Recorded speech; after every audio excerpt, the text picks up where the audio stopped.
The night had fallen hard on Cedar Creek, the kind of winter night that presses against the windows and makes even silence feel heavy. I had just finished labeling a tray of dried herbs when Bruno, my old shepherd mix, lifted his head from the hearth. One sharp bark cut through the stillness, then another, and before I could ask what was wrong, he was already at the door, pawing at it with an urgency I'd never heard from him. "Bruno, what is it?" My voice sounded louder than I intended in the quiet cabin. He gave a low, anxious whine and glanced back at me, tail stiff, ears pointed toward the frozen dark beyond the porch. I hesitated, staring at the storm swirling outside. Even for Montana, it was bitter tonight, the kind of cold that bites through layers and lingers in your lungs. Most people in town wouldn't even think of leaving their fireplaces. But Bruno wouldn't settle, his amber eyes locked on mine, pleading and commanding all at once. All right, I'm coming." I grabbed my parka, pulled my beanie low, and switched on the heavy-duty flashlight I used for late-night herb collecting. Bruno bolted into the darkness, and I followed, boots crunching over crusted snow, breath turning to white clouds in the frigid air. The beam of my flashlight danced between pine trunks, picking out drifts and deer tracks, and then something pink, almost out of place against the white and gray. Bruno was circling it, tail wagging, whining softly now. It wasn't something. It was someone. A tiny girl, no more than 4, maybe 5, sat hunched in the snow. She wore a bright pink winter coat with a ridiculous pom-pom hat and tiny embroidered boots, the kind that said someone loved her enough to dress her warmly. Yet somehow, she was out here alone. My stomach clenched. "Oh, sweetheart," I knelt, setting the flashlight down so I could lift her face gently. Her cheeks were pale under the cold's kiss, lips faintly blue. She didn't flinch, didn't even blink. Her eyes, startlingly big and impossibly blue, just stared through me as though I weren't there at all. "Let's get you inside, okay?" I pulled my parka from my shoulders and wrapped it around her small frame, tucking her icy hands against her chest. Bruno stayed close, his warm breath fogging in the beam of light as if he, too, understood the gravity of this. Back at the cabin, I placed her near the wood stove, rubbing her tiny fingers to coax warmth back into them. She neither cried nor resisted, only blinked slowly as the heat enveloped her. "What's your name, honey? Can you tell me?" My voice was as soft as the wind outside was brutal. Nothing, just that silent, hollow gaze. I made chamomile tea, nothing fancy, just warm and sweet with a hint of honey. When I held the mug to her lips, she sipped obediently, eyes never leaving mine. Yet there was no spark, no fear, no relief, nothing I'd expect from a child pulled from near-frozen woods. A quiet shiver traveled down my spine. It wasn't the cold, it was her. After she finished the tea, I gave her one of my spare thermal shirts and tucked her into my bed, layering the wool blanket over her small body. Bruno settled at the foot, a silent sentinel. She didn't resist, didn't curl into the pillow like most kids. She just lay there, staring up at the rafters, until slowly her eyelids closed. I stood there longer than I should have, staring at that still, porcelain-like face. Something about it felt wrong, not in a way that frightened me, but in a way that whispered of an old sadness I recognized too well. I'd felt it once in my own reflection years ago, the day I left the city and chose this quiet life among trees and herbs. My breath hitched. "Who left you out there?" I whispered, though I knew there'd be no answer tonight. I stroked Bruno's head, forcing calm into my chest. "We'll figure it out tomorrow. Right now, she's safe. That's what matters." Bruno's tail thumped softly. I managed a small smile and dimmed the lantern, leaving only the glow of the fire licking against the iron stove. Still, even as I crawled into the chair beside the bed, blanket wrapped around my shoulders, I couldn't take my eyes off the little girl. Something about her silence, it didn't feel like ordinary shock. It felt practiced, like she had been living in it for a long time. And that, more than the storm, kept me awake long into the night. By morning, the storm had eased, leaving behind a pale gray sky and the kind of stillness only heavy snow can create. My cabin smelled of pine resin and dried lavender, comforting scents I'd grown used to. But this morning they felt strangely sharp, like they didn't belong in the same room as the silence radiating from the little girl in my bed. She was awake, eyes wide open, staring at the ceiling beams as if counting them, or maybe not seeing them at all. I crouched next to the bed and gave her what I hoped was a warm, reassuring smile. "Hey, sweetheart, how are you feeling? Warm enough?" Nothing. No nod, no shake of her head. Just those enormous blue eyes meeting mine briefly before sliding away again. I set down a steaming cup of mint and lemon balm tea, the same mix I used on sleepless nights. "It's just tea. Sweet. Wanna try?" I gently held it toward her, half expecting a flinch, a whisper, something. But she simply took the mug, her tiny fingers trembling from cold or something deeper, and sipped slowly. When she was done, she placed it on the table beside her with deliberate care, like a child much older than her years. But she still said nothing. "Can you tell me your name?" I tried again, softer this time. Silence. Even her breathing seemed quiet, too measured for a child. I'd met kids in shock before, through field work, even once on a volunteer trip in Alaska, but they all had one thing in common. Eventually, the dam of emotion would break and tears would come. This child, nothing. Not one tear, not one frown, not even confusion in her eyes. Bruno lay at her feet, head resting on his paws, ears twitching whenever I spoke. Dogs are quick to read people, and Bruno wasn't tense, but he wasn't relaxed either. He watched the girl as if she were an unfamiliar species he hadn't decided how to approach yet. I went into the kitchen, started oatmeal with dried blueberries. The normal sounds of breakfast, the kettle's hiss, the wooden spoons scraping the pot, felt too loud, like they might shatter her silence. When I brought the bowl back, she took it politely and ate every spoonful, still not speaking, still watching me in that strangely detached way. "Sweetheart, did you get lost? Are your parents looking for you? Did something happen?" Still nothing. A knot tightened in my chest. There were no obvious bruises, no torn clothing, no signs of abuse I could see, but I had been around enough hurt people to know the signs aren't always on the skin. Something about her stillness wasn't natural, it was learned. I wrapped one of my thick wool scarves around her shoulders and knelt so I could look her in the eye again. "Listen, you're safe now. I promise. No one is going to hurt you here." Her gaze lingered on me for a moment, just a flicker of something behind those glassy eyes, like she'd heard me but didn't know what to do with it. Then, just as quickly, the wall came back up and she turned her face toward the window. I exhaled slowly and sat back on my heels. My mind spun through possibilities. Maybe she was autistic, maybe she'd been traumatized, maybe both.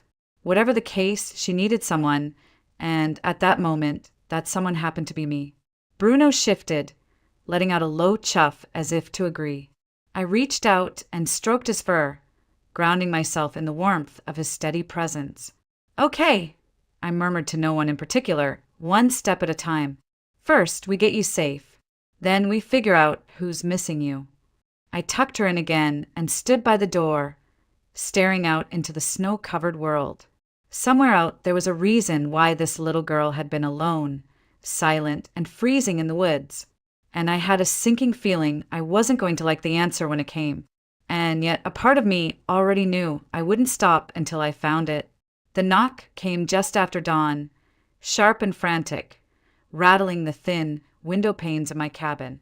Bruno bolted upright, barking with that deep-chested urgency he reserved for strangers.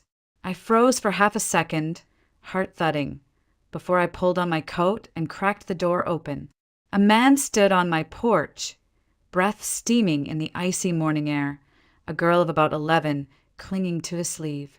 Snow clung to his boots and the edges of his jacket like he'd been searching all night.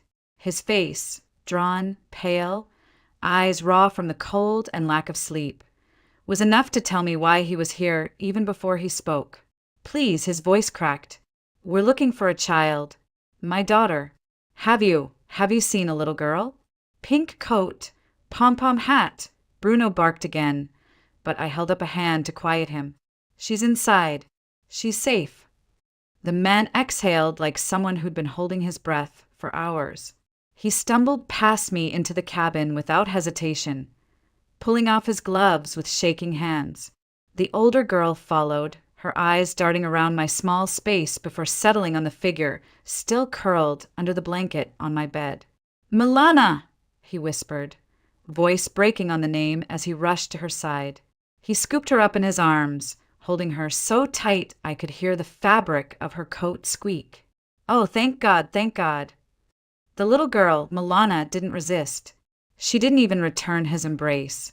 She just let herself be held, face expressionless, eyes staring over his shoulder as if she were somewhere else entirely. The older girl stepped closer, hovering by her father's side. She looked at Milana with an expression I couldn't quite place. Relief, yes, but tinged with something sharp, something like fear or guilt.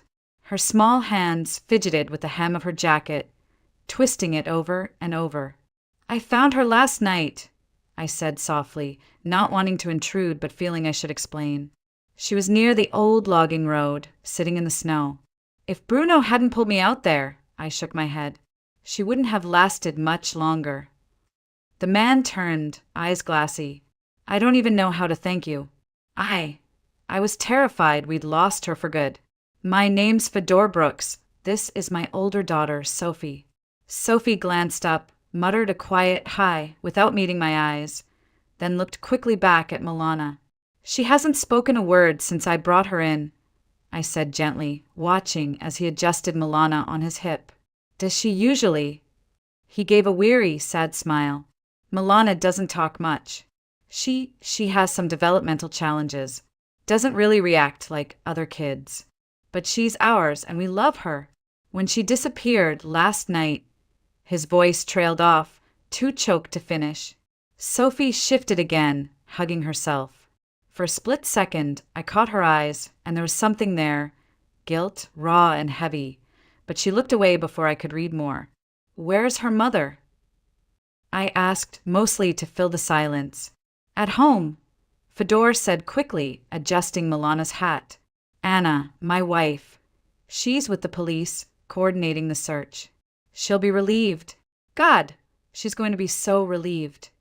I nodded, but couldn't shake the subtle chill under my skin. Something about the way Sophie stood behind him, about the way Milana hung limp in his arms, watching me with those same hollow eyes she'd given me last night, it all felt wrong somehow. Fedor turned back to me, gripping my hand hard enough to make my fingers ache. "Thank you. You saved her life." I smiled, faintly, brushing off the praise. "I'm just glad Bruno dragged me out there when he did. She's warm now, she's eaten." But I hesitated, choosing my words carefully. "She's very quiet, even for a child in shock. You might want to have her looked at when things calm down." He nodded quickly. "We will. Absolutely. Right now, I just need to get her home." Sophie finally stepped forward, reaching for her sister's hand. "Hi, Mila," she whispered, voice trembling. "You scared me." Milana didn't respond. She didn't even look at her sister. The silence stretched until Bruno let out a soft whine, as if voicing what we were all feeling but couldn't say. I folded my arms, watching them from the doorway as they stepped back into the snow. Something in Sophie's hunched shoulders told me this story wasn't as simple as a child wandering off. Something had driven her into that storm, and the answer wasn't going to be easy to hear. As their figures disappeared into the pale morning, I felt a pang in my chest. I'd saved Milana's life, yes, but I couldn't shake the feeling this wasn't over. Not even close. They left quickly that morning, Fedor carrying Milana against his chest while Sophie trudged behind him, her head bowed like she carried something far heavier than a night of worry. I stood on the porch for a long time after the door shut, watching their footprints fade into the white haze. Something gnawed at me. That child hadn't spoken a word since I'd found her, not even to her own family. And Sophie, her face when she'd seen Milana, it wasn't just relief. It was something sharper, something that twisted behind her eyes and then vanished when she looked away. By late afternoon, my phone buzzed. The number was unfamiliar, but I answered anyway. Ms. Gardner. The voice was hesitant, tired. It's Fedor Brooks. I just wanted to thank you again. And, well, I wanted to stop by later if that's all right. I owe you more than I can say. I hesitated only a moment. All right, I'll put coffee on.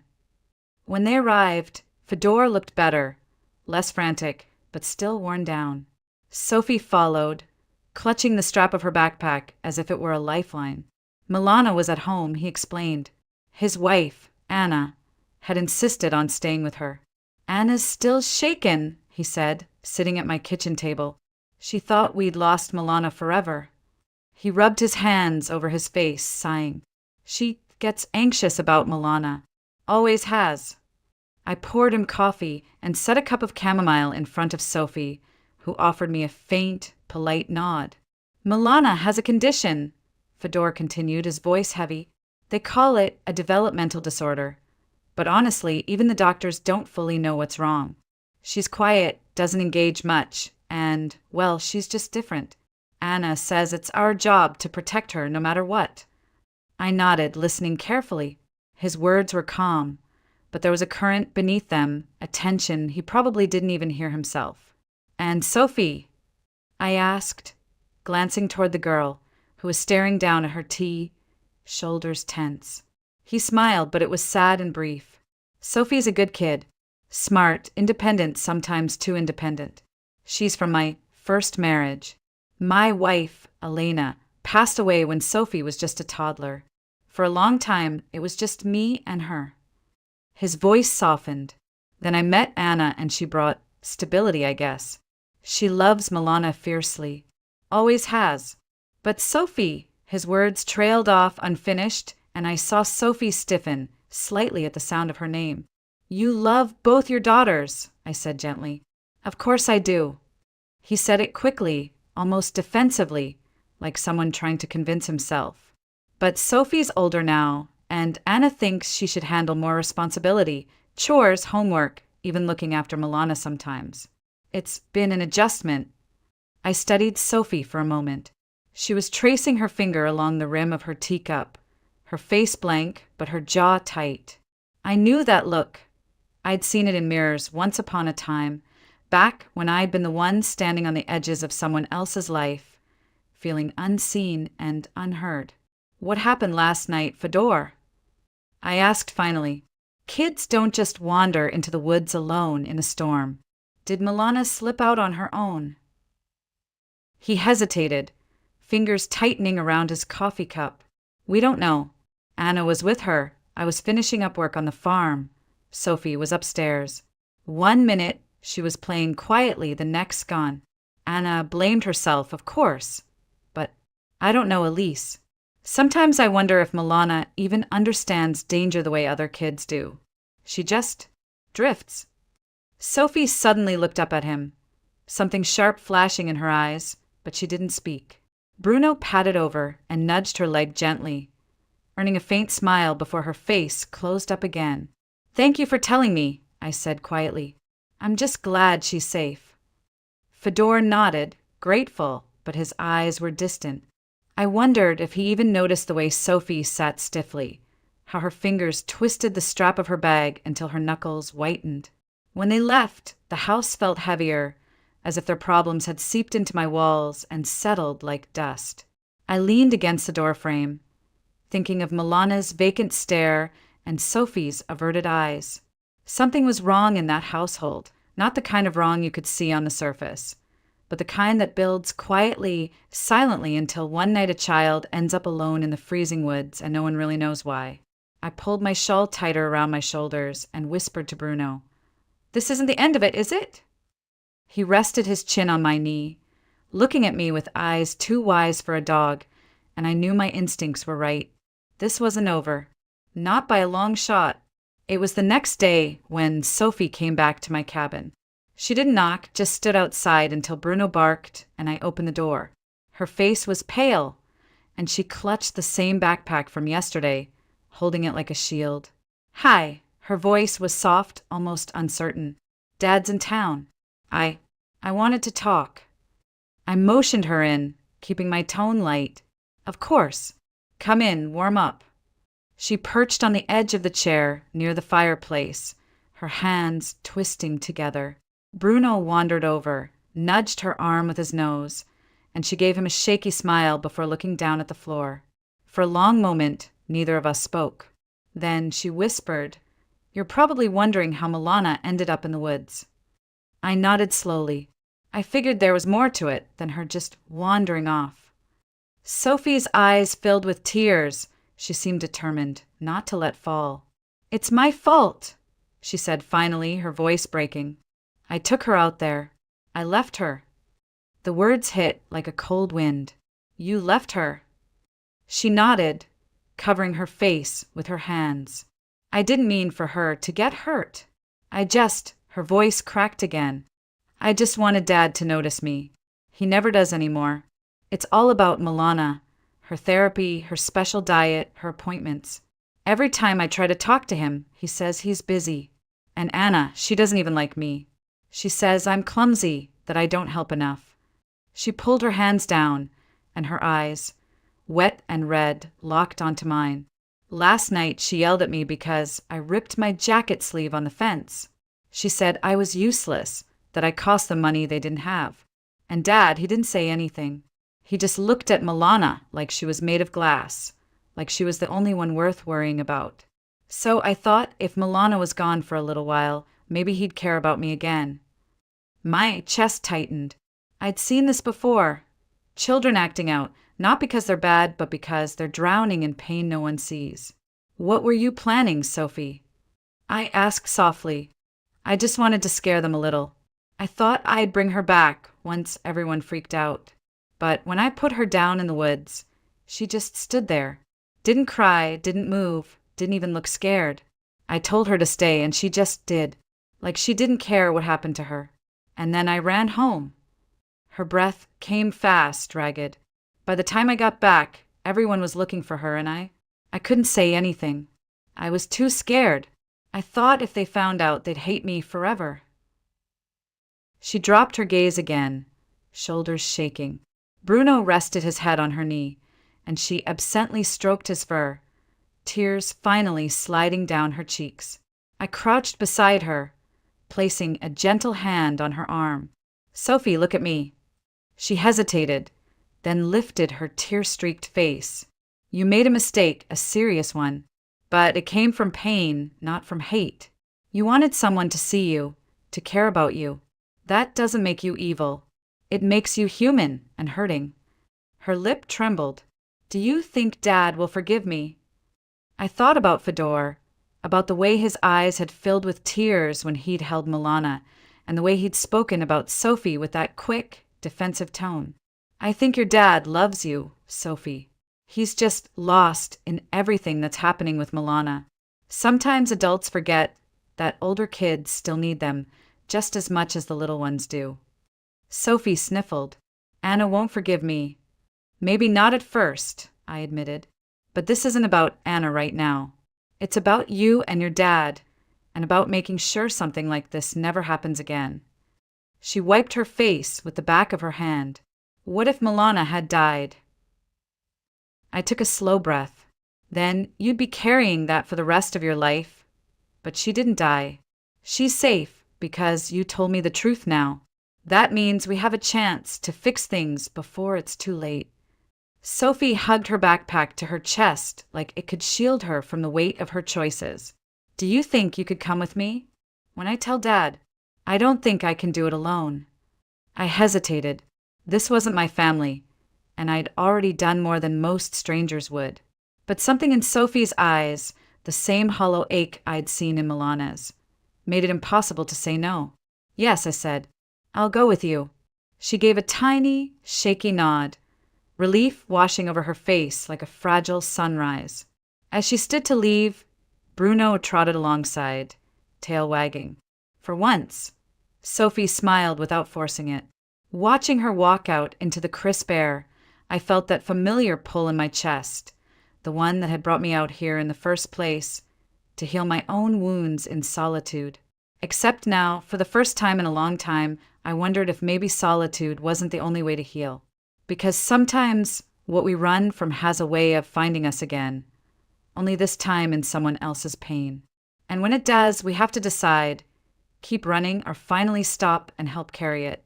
I chose to stop, and I had a feeling Sophie's confession was only the beginning of what this family needed to face. That evening, I drove Sophie back to her house.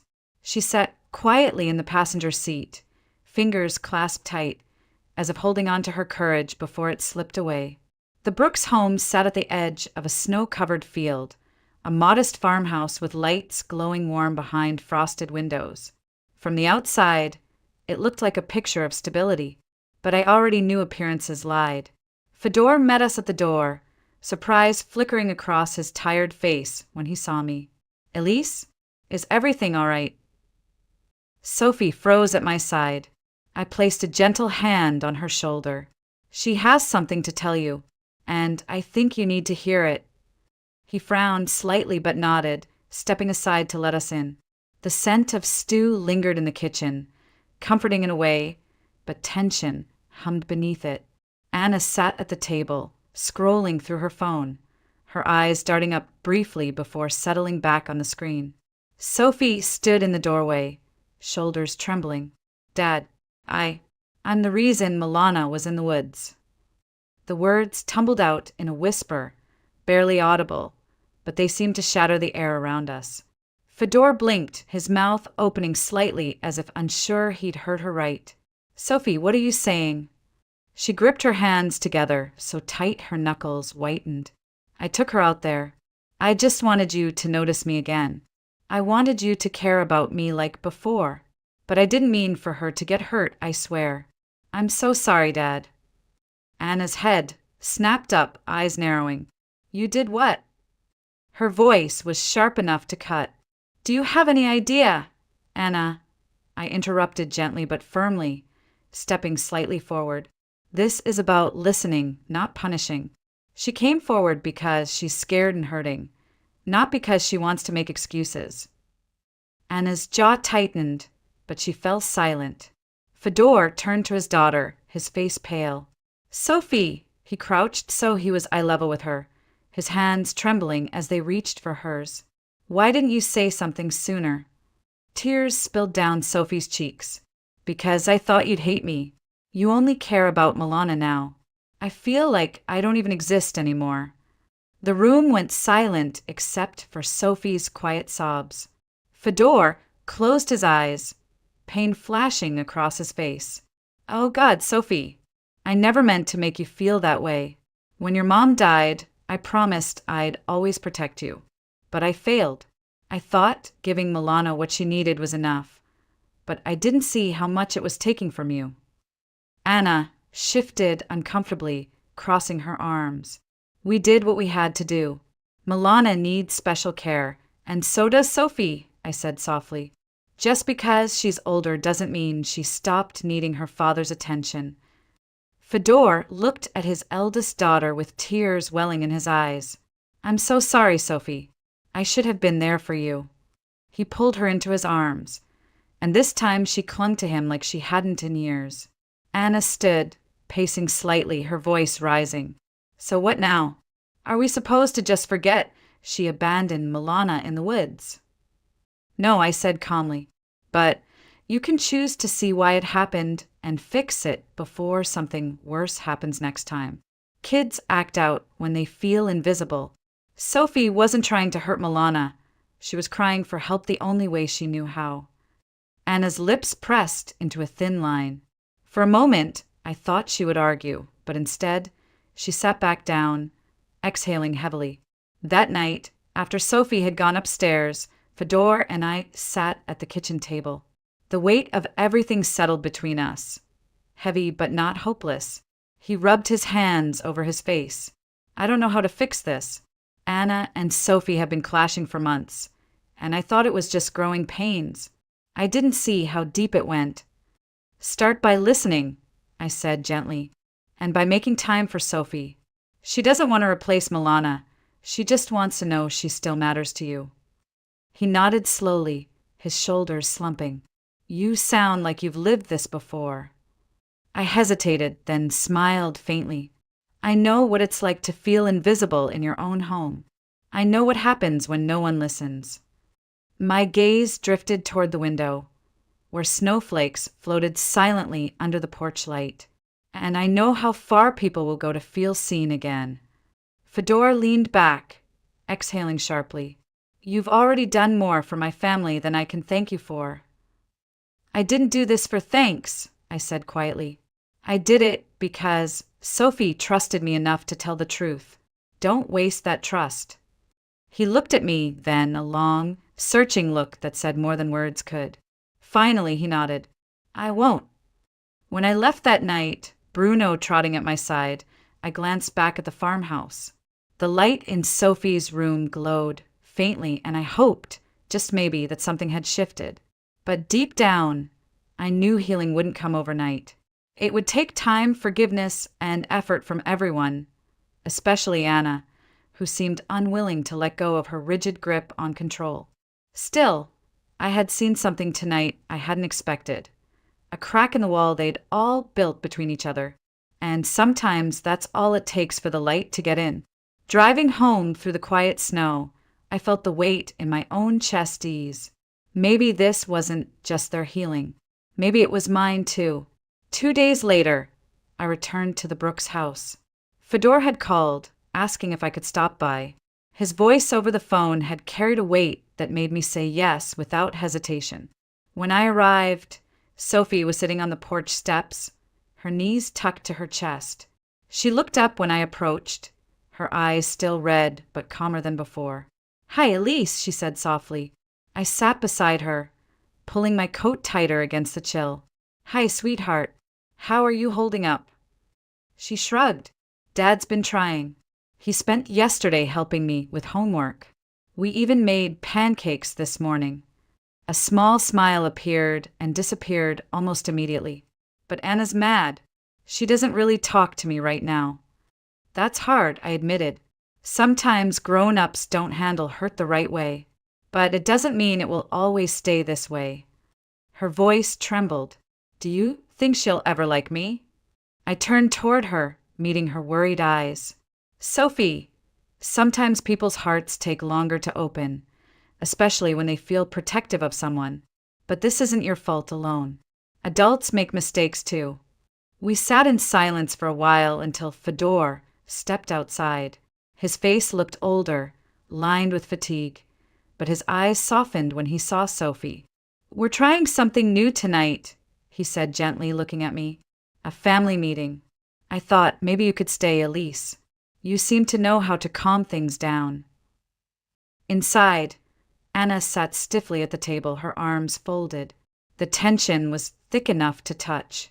Sophie sat down cautiously, eyes flicking between her stepmother and her father. Fedor cleared his throat. We need to talk about what happened, not just about Milana, but about all of us. We can't keep pretending we're okay when we're not. Anna's lips thinned, but she nodded. Fine, let's talk. Sophie stared at the table, whispering, I'm sorry. I know what I did was wrong. I felt like I didn't matter anymore. Anna shifted uncomfortably, glancing at Fedor before looking back at Sophie. You scared me. You scared all of us. I thought I'd lost her. But I didn't realize you felt that way. She hesitated, then sighed. I haven't been fair to you. Sophie's eyes widened. You mean that? Anna nodded slowly. I was so focused on protecting Milana, I didn't see how I was hurting you. She looked away, swallowing hard. I'm sorry too. The silence that followed wasn't heavy like before. It was fragile, like something new being built. I spoke, quietly breaking it. Families aren't perfect. But what you do after mistakes, that's what matters. Sophie took a brave step telling the truth. Anna, you took a brave step admitting you've been harsh. This is how healing starts. Fedor reached for both their hands, pulling them gently together. We're going to figure this out. No more ignoring feelings. No more letting hurt sit in the dark. We're a family. All of us. Sophie nodded, tears brimming in her eyes, but a small smile pulling at her lips. Anna squeezed her hand, hesitant at first, then firmer. I felt something loosen in my chest watching them. This family had a long road ahead, but they had finally taken their first real step. When I stood to leave, Fedor walked me to the door. I don't know how to thank you, Elise, he said quietly. You don't have to, I replied. Just keep showing up for each other. That's thanks enough. Bruno wagged his tail as I stepped outside, the cold air crisp against my face. For the first time since finding Milana in the snow, I felt hope. Real hope that this family might actually heal. The night after the family meeting, I sat by my cabin window, a cup of nettle tea warming my hands. Outside, the snow glowed faintly under the moonlight, unbroken except for Bruno's paw prints circling lazily around the porch. It was quiet again, my kind of quiet, but it felt different now. I thought about Sophie's face when Anna finally took her hand, the way relief and disbelief mixed together in her teary eyes. I thought about Fedor finally seeing both daughters, not just one. And I thought about Milana, still silent, still wrapped in that strange shell of detachment, but now surrounded by a family that seemed willing to try. For so long I had chosen solitude.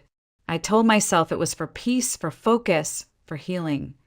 But nights like this reminded me it was also because I'd stopped trusting people. I knew what it felt like to be invisible, to feel like someone else's pain mattered more than yours. Maybe that's why I couldn't let Sophie's confession slide into silence. Bruno patted over, placing his head on my knee. Amber eyes looking up at me like he understood every unspoken thought. I smiled faintly, stroking the soft fur between his ears. We did good, didn't we? His tail thumped once in quiet agreement. Later that week, I visited the Brooks farm again. Milana was playing in the yard, stacking snow into uneven towers. Sophie hovered nearby, not as distant as before, almost protective.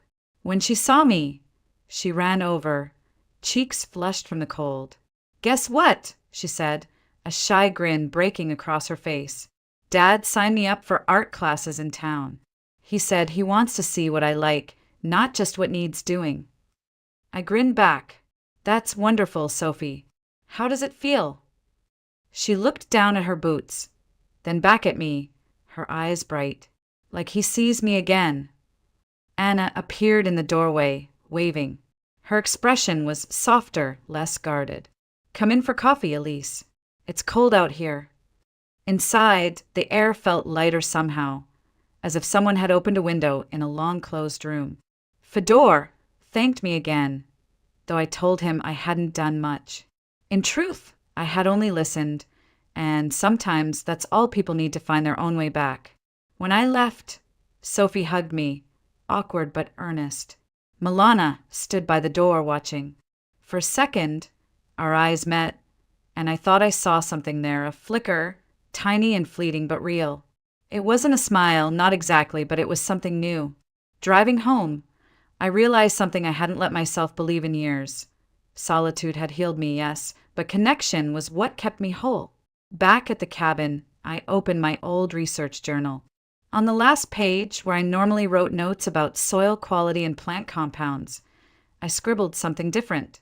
Healing doesn't just come from roots and leaves. Sometimes it comes from holding someone's pain long enough for them to breathe again. I closed the book and looked out at the snow one more time. Somewhere beyond those trees was a family learning to love each other again, to see each other again. And for the first time in a long time, I wasn't just the woman who lived alone in the woods. I was someone who'd stepped back into the world, even if just for a moment, and maybe, just maybe, I was ready to keep doing it. Because sometimes the smallest act, like following a dog into a snowstorm, can change more than one life. It can change yours too.